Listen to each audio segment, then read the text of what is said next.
Hey guys, welcome back. I'm AJ and I am the foodie. Today, we're gonna make cinnamon roast potatoes. Simple, easy, and anyone can make this dish. So let's get into it.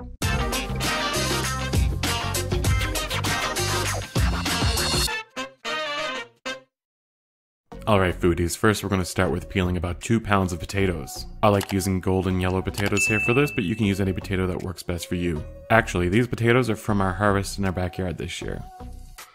Alright, once we have these all peeled, we're going to start dicing these into 1/2 inch pieces. Alright, to the bowl we are going to add 1/2 cup of olive oil. Greek, of course. Following that up with a nice sprinkling of salt, about roughly 1/2 teaspoon to a teaspoon, whatever you like. If you like a bit salty, add a bit more salt. It's really to taste at this point. I mean, don't go eating raw potatoes, probably doesn't taste the best anyways. Now we're going to add in a bit of spice by adding in some crushed chili flakes, about a teaspoon. It's time to get out your handy dandy garlic crusher. We're going to crush in 4 cloves of garlic. And by all means, throw in a couple more cloves if you like garlic. Now a few twists of freshly cracked black pepper. And a whole tablespoon of cinnamon. That's right, a whole tablespoon. I mean, they are called cinnamon roast potatoes. Now we're going to throw in a couple sprigs of thyme and oregano. Just pick them right off the stems and throw them in. Now we're going to add 2 cups of crushed tomato to bring it all together. Let's give that a little stir. Let's go ahead and put that in our casserole dish.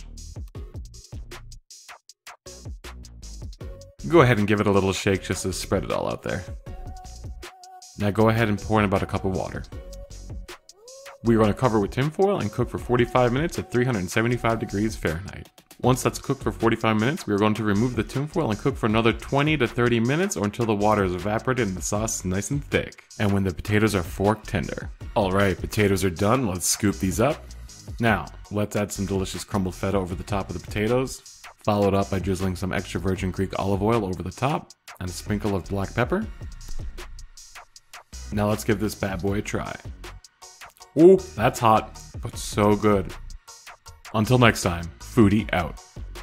Thanks for watching. Don't forget to give a thumbs up, or as others would say, smash the like button. If you want more exclusive content like behind the scenes, recipes, and much more, check out my Patreon. The link is in the description box below.